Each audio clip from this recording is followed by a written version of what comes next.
ચંડોળા તળાવને નવા રૂપમાં રજૂ કરવા માટે મહાનગરપાલિકા દ્વારા ડેવલપમેન્ટની યોજના અમલમાં મુકાઈ છે। 27.53 કરોડના ખર્ચે પ્રથમ ફેઝ શરૂ થયો છે, જેમાં વોકવે, જંગલ, જીમ, એમ્પી થિયેટર જેવી વિવિધ સાઇટ સીઇંગ સુવિધાઓનો સમાવેશ કરવામાં આવ્યો છે।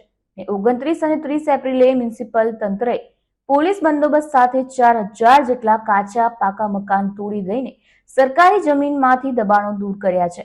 આ કાર્યવાહી બાદ તળાવના વિકાસ માટેનો માર્ગ મોકળો થયો છે।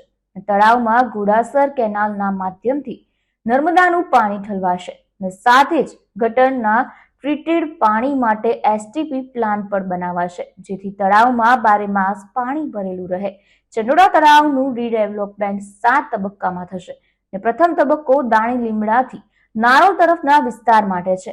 હાલ વોકવે, ખંભાતી કૂવો અને ડીપનિંગનું કામ શરૂ છે। વોકવે અને પ્રોમિનાડ, જંગલ, gym, party plot, amphitheatre, sewage pumping station, તળાવની આસપાસ રિપેરિયન ઝોન અને વૃક્ષારોપણ। આ ડેવલપમેન્ટ બાદ દાણી લીમડા, ઈસનપુર, ઘોડાસર અને શાહ આલમના રહેવાસીઓને હરવા ફરવા માટે ખાસ કાંકરિયા જવું ન પડે એવું તળાવનું કાયાપલટ થશે અને પ્રોજેક્ટ પછી આ વિસ્તાર નવો ટુરિઝમ હબ બની શકે છે।